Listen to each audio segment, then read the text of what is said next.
Descobrindo a verdade 2. Testemunho de uma filha sobre o comportamento de sua mãe.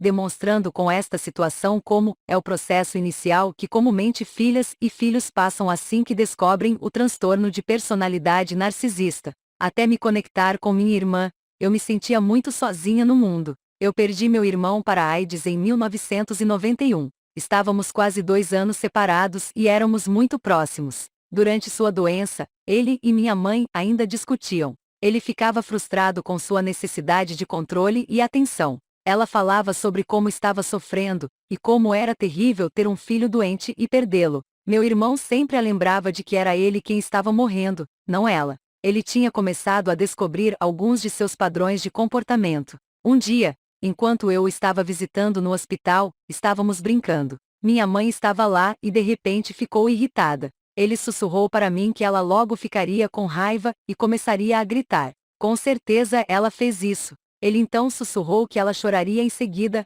ela chorou. Ele disse que ela iria gritar de novo. Em minutos ela ficou furiosa e saiu furiosa da sala. Depois que ela saiu, ele me disse para não me preocupar. Ela voltaria em alguns minutos e choraria de novo. Ele estava correto novamente. Logo depois que ele morreu, ela ameaçou um suicídio. Eu estava apavorada. Eu realmente acreditei nela. Eu tinha acabado de perder meu irmão, e agora eu poderia potencialmente perder minha mãe. Isso teria sido terrível. Garantimos que todos os medicamentos fossem jogados fora. Todos estavam preocupados e a vigiaram de perto. Parecia uma ameaça real. Esta foi a primeira vez que a ouvi ameaçar verbalmente com suicídio. Mal eu sabia que esta era a primeira de várias manobras para chamar a atenção. Pior de tudo, foi ela não atender ao último pedido de meu irmão. Pouco antes de morrer, ele disse que queria que suas cinzas fossem espalhadas no oceano. Ela disse a ele que queria enterrá-lo onde um dia seria enterrada.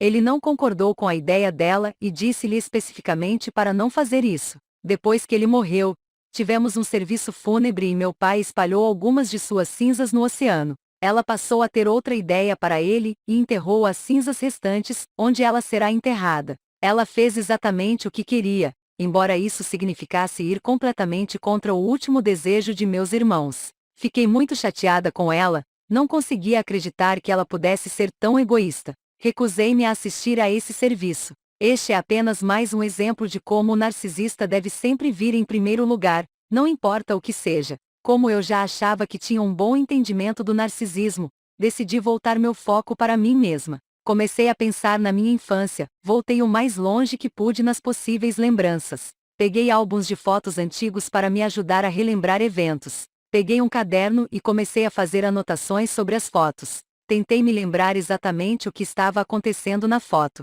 Se eu não tivesse fotos dos eventos que lembrava, eu apenas escrevia os fatos de memória. Eu intencionalmente me mantive longe do lado emocional dos eventos. Eu me senti como se estivesse olhando para a família de outra pessoa. Eu queria ter certeza de que estava mantendo um foco claro nos fatos para poder compará-los com o que havia aprendido. Não queria tirar conclusões precipitadas. Tive a sorte de ter várias fitas de áudio da minha infância também. Olhei para as fotos e ouvi as fitas repetidamente. Se eu sentisse que estava ficando emocionada demais, fazia uma pausa que precisava, apenas para me ater aos fatos, pois sabia que poderia lidar com as emoções mais tarde. Depois de repassar na memória o máximo da minha infância de que eu pude, decidi pensar em minhas interações atuais com minha mãe. Pensei em como ela me tratou como adulta. Descobri que não era muito diferente de como ela me tratava quando criança. Não é de admirar que muitas vezes eu me sentisse criança quando estava perto dela. Ela ainda estava me tratando como se eu ainda fosse uma criança.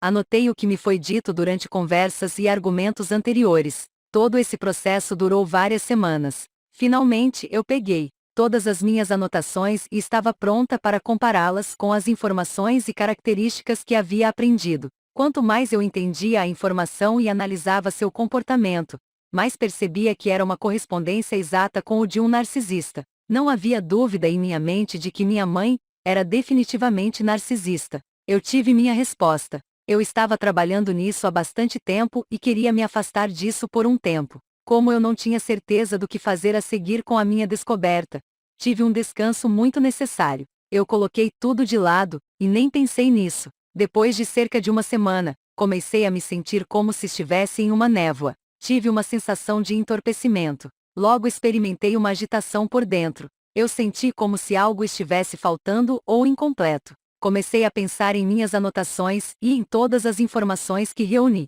Decidi trabalhar mais nisso. Eu revi todas as minhas anotações, fotos e fitas de áudio, e não tinha certeza do porquê. Eu simplesmente sabia que tinha que fazer. Eu me concentrei em mim mesma. Nas fotos, notei a expressão em meu rosto, como eu estava de pé, ou a posição do meu corpo. Então me concentrei nas fitas de áudio. Eu os escutei sem parar. Nas primeiras vezes que ouvi as fitas, fiquei mais interessada em observar o comportamento de minha mãe como mãe. As fitas me mostraram o quão humilhante e horrível ela estava tratando a filha. Sendo eu mesma uma mãe, eu sei que eu nunca falaria com nenhum dos meus filhos de maneira humilhante. Desta vez, ouvi as fitas de forma diferente. Não estava procurando nada, estava simplesmente ouvindo. Ouvi os comentários humilhantes de minha mãe, e o nojo e desdenho em sua voz. Ela me colocava no chão e zombava de mim. Ela me desaprovava completamente. Eu tinha apenas 5 anos de idade. Eu também ouvi o tom da minha voz. Eu parecia completamente derrotada e quebrada. As fitas me fizeram sentir como se estivesse de volta à minha infância. Não era apenas minha memória. Eu poderia fechar meus olhos e lembrar como minha família interagia. Era como se eu pudesse estar de novo lá. De repente, os sentimentos dolorosos voltaram como se fossem ontem. Eu apenas sentei e chorei por um bom tempo. Mesmo sabendo que era minha família, não conseguia acreditar no que estava ouvindo. Eu queria guardar as fitas, mas sabia que precisava continuar ouvindo. Eu tinha minha resposta, então por que me senti tão compelido a continuar ouvindo? Foi então que percebi por quê. Era a hora de enfrentar todos esses sentimentos terríveis. Eu mantive tudo tão factual, e não enfrentei o lado emocional do que aconteceu na minha infância. Enfrentar a dor era a única maneira de deixá-la ir e seguir em frente com minha vida. Finalmente terminei as fitas e as guardei. No começo me senti muito triste. Eu tinha esquecido como isso realmente era ruim para mim. Então, fiquei com raiva de minha mãe. Por vários dias, eu ia e voltava da tristeza para a raiva. Todas as minhas emoções profundamente enterradas vieram à tona. Eu os esmaguei durante toda a minha vida. Fiquei ressentida com a maneira como ela me tratou. Sempre me senti inútil e um aborrecimento completo para ela. As fitas me mostraram claramente que estive presa a esse sentimento durante toda a minha vida. Não é à toa que estava tendo problemas de autoestima. Como eu poderia me sentir bem comigo mesma quando minha própria mãe continuava me derrubando? Surpreendentemente, também fiquei com raiva de mim mesma. Porque eu nunca me defendi. Porque eu não fiz algo sobre isso depois de se tornar uma adulta. Eu sempre discutia com ela, mas acabava desistindo. Eu me senti uma tola por não ver o que realmente estava acontecendo. Eu tinha permitido que ela me tratasse assim durante toda a minha vida. Passar por esse processo foi emocionalmente desgastante. Quase todos os dias eu estava exausta.